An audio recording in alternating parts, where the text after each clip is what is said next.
সবাইকে প্রীতি ও শুভেচ্ছা জানিয়ে আজকের ভিডিওটি শুরু করছি। সাবস্ক্রাইব করুন, মোটিভেশন বাড়ান। আজকের ভিডিওটি চমৎকার হবে, শ্রীকৃষ্ণের উপর হবে। শ্রীকৃষ্ণকে আমরা নানাভাবে তার চরিত্রকে কলঙ্কিত করেছি। গোপী 16,000 তার গোপিনীর কথা বলেছি। এসবের পিছনে কি মহাভারত আছে? এসব কথা আজকে সেই কথাই বলবো। মহাভারতে এসব কথা নেই। এসব বৈষ্ণবদের কীর্তি, জয় বৈষ্ণব কবিরা এসব সৃষ্টি করেছেন এবং এই বিষ্ণু পুরাণ ও ব্রহ্মবৈবর্তে এর কিছুটা উল্লেখ আছে, কিন্তু মহাভারতে এসবের কোনো উল্লেখ নেই। শ্রীকৃষ্ণ এক মহাজীবন, শ্রীকৃষ্ণ পথ দেখিয়েছেন জীবনের। শ্রীকৃষ্ণ বলেছেন যে ক্ষমা একটা নির্দিষ্ট সময় পর্যন্ত হবে, তার বাইরে নয়।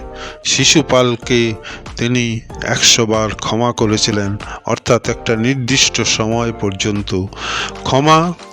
শুধুমাত্র ক্ষমা ভারতীয় জীবনের আদর্শ নয়।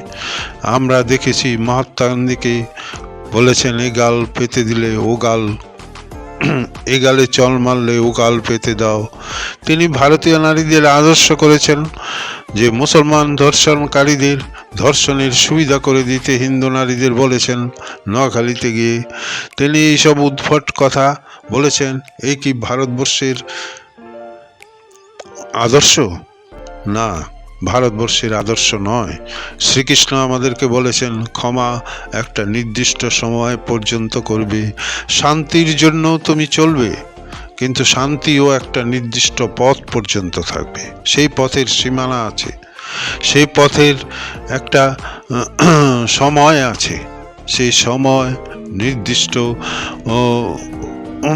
চেষ্টা করার পরেই তুমি থামবে, যুদ্ধের জন্য প্রস্তুতি হবে। যুদ্ধ মানে আদর্শগত যুদ্ধ হতে পারে, ন্যায়গত যুদ্ধ হতে পারে, প্রতিবাদগত যুদ্ধ হতে পারে, মূল্যবোধের যুদ্ধ হতে পারে, সত্যের জন্য যুদ্ধ হতে পারে। শ্রীকৃষ্ণ অর্জুনকে বলেছেন তোমার কর্মের উপর অধিকার আছে, অন্য কিছুর উপর নয়। তাহলে এই শ্রীকৃষ্ণের জীবনে কি গোকুলের ঘটনা ছিল? গোকুলে তিনি গিয়েছিলেন সত্যি? মহাভারতে কেমন উল্লেখ আছে? না, মহাভারতে এসবের উল্লেখ নেই। এসব উল্লেখ রয়েছে পুরাণে।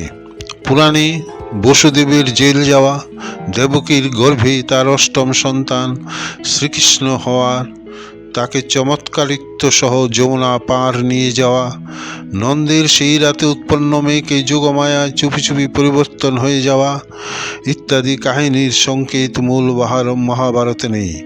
কেবল একটা স্তোত্র, যা স্পষ্টতা পরবর্তীকালে প্রক্ষিপ্ত যোগমায়ার স্তুতি পৌরাণিক বৃত্তান্ত অনুসারে করা হয়েছে।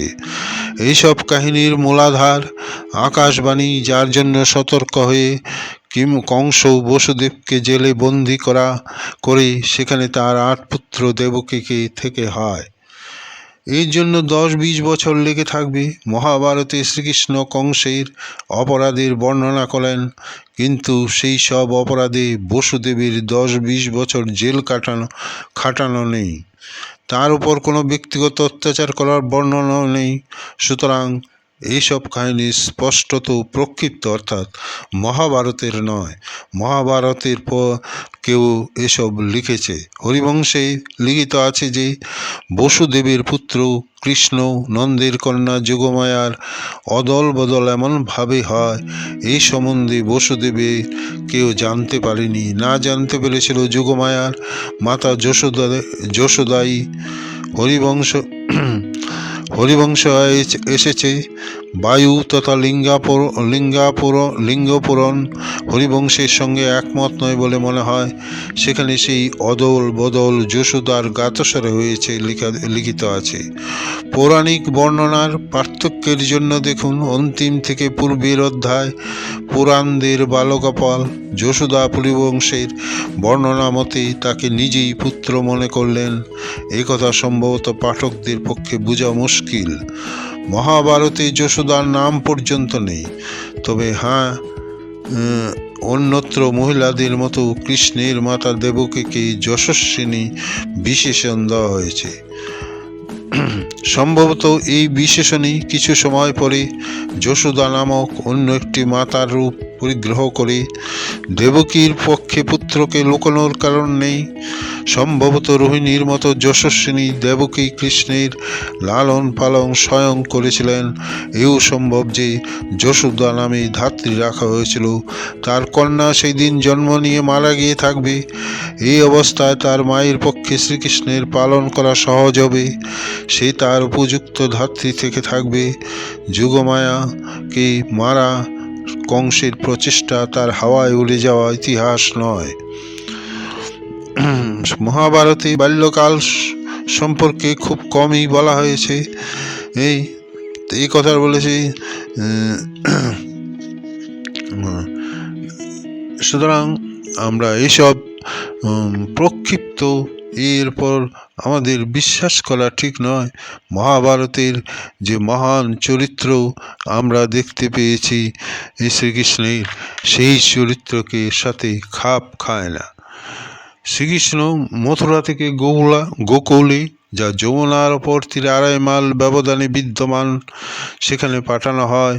তার পূর্বে এর বড় ভাই বলরামও নিজের মা রোহিণীর সঙ্গে সেখানে থাকতেন। শ্রীকৃষ্ণের সঙ্গে হয় তার মাতা দেবকী গিয়েছিল, বা কোনো ধাত্রীকে এদের লালন পালন করার দায়িত্ব সঁপে দেওয়া হয়েছিল। মথুরায় বসুদেবের নগর গৃহ ছিল এবং গোকুলের থেকেই চমৎকার দিকেই আসছে। শ্রীকৃষ্ণ গোবর্ধনের ক্রোড়ে শিক্ষালাভ করেছিলেন সত্য, কিন্তু তার চরিত্র বলে আশেপাশের গ্রামকে তার শ্রদ্ধাপূর্ণ শিষ্য অনন্য ভক্ত করে নেন। গোবর্ধন পর্বত সত্যি তার হাতের উপর নৃত্য করত। সেই সমস্ত অঞ্চলে তার আজ্ঞা শিরোধার্য ছিল। পরবর্তীকালে তার সেনায় নাম লেখায় গোপাল ও আবিরদের হয়ে।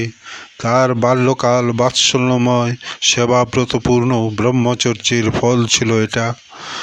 তিনি 12 বর্ষেই কংসকে মল্লযুদ্ধে পরাজিত করেন। এ কি অস্বাভাবিক ঘটনা? এ কি সম্ভব? হ্যাঁ, সম্ভব, কিন্তু তার জন্য চরিত্র বল চাই, ব্রহ্মচর্য চাই, তার জন্য চাই অভ্যাস, যুদ্ধের অভ্যাস, শরীর চর্চার অভ্যাস, স্বাস্থ্যের অভ্যাস। এ কি সম্ভব পুরাণে আর ব্রহ্মবর্তে যে জীবন কথা বলা হয়েছে তার দ্বারা? এ চাই ব্রহ্মচর্যপূর্ণ জীবন, এক আদর্শগত জীবন। তিনি যে আদর্শের কথা আমাদেরকে বলেছেন, ভারতবর্ষের আদর্শের কথা, সত্য ন্যায় ধর্মপথে